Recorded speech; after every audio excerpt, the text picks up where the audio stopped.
get us to identify tonight with who you most resemble in the parable. Because everybody ought to resemble somebody. Whenever we read the text, we ought to first see God. And then somewhere in there, we ought to see ourselves. Have I got a witness?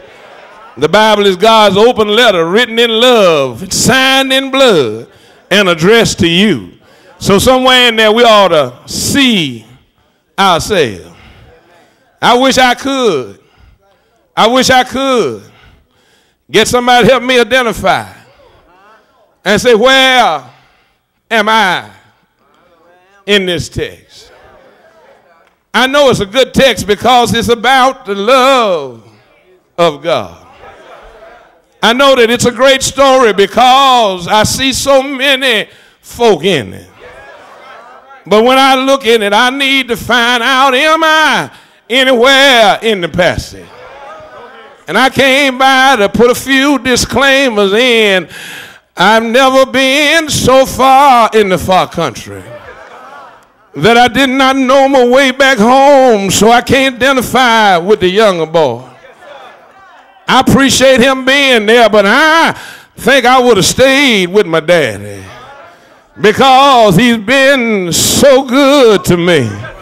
Is there anybody in here know how good God's been to you?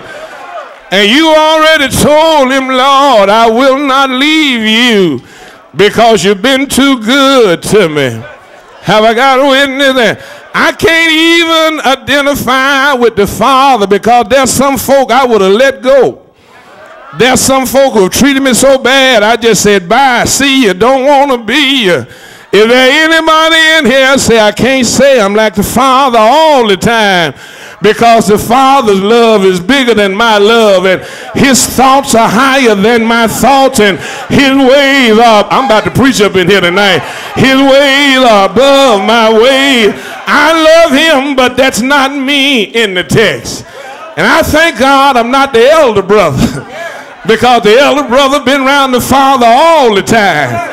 And even as good as God has been to him, he get mad with him quick and he want to sit down on him in worship and don't want to come in when the shouting is going on. But I'm so glad there's another group and they're represented in those servants. Have I got a witness? And grandmama taught me when she taught me how to pray, say, God, when I come to the last mile of the way, y'all not going to pray with me. When I must come to the end of my journey, when I must stick my sword in the sands of time and study war no more, I want to hear your voice calling from yonder shore. And you don't have to call me preacher. You don't have to call me W. James. You don't even have to say Smith. I just want to hear him say, servant. I wish I had some help in here. Servant, you've been faithful over a few things. Is there anybody in here serving tonight? Servant, you didn't have no right to the tree of life, but I gave you a second chance. Servant, you didn't have a fancy title, but you decided you were going to serve me till you die. Servant, you may have come from humble beginnings, but I'm God all by myself. And because you chose to serve me, come on, servant. I wish I had a praying church here. Come on, servant, and sit down a little while.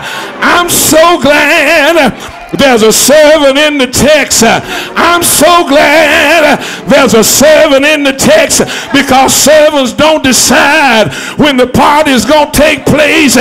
Servants don't decide what's going to be on the menu. Servants don't decide when they're going to get happy. The Bible said, he said, servant, be merry and thank God. Any servant of God understands the command of God. Am I in the right room? Servants started partying. Servants started singing. Servants started dancing. Servants ate at the Father's table. Servants drank from the oil of joy. Servants got satisfied with Jesus. Servants look back where they used to be and said, thank God I'm not what I used to be. Servants. Servants. I'm just trying to find a few sanctified servants. Is there anybody in here say, I may not be a king or a prince, but I'm a servant of the Most High God? If you know you are, give somebody a high five and say, I'm just a servant in my Father's house. And because he said it, yeah, yeah.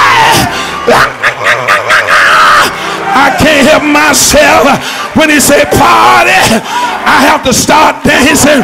When he said party, I have to wave my holy hand. When he said party, I have to walk a few pews.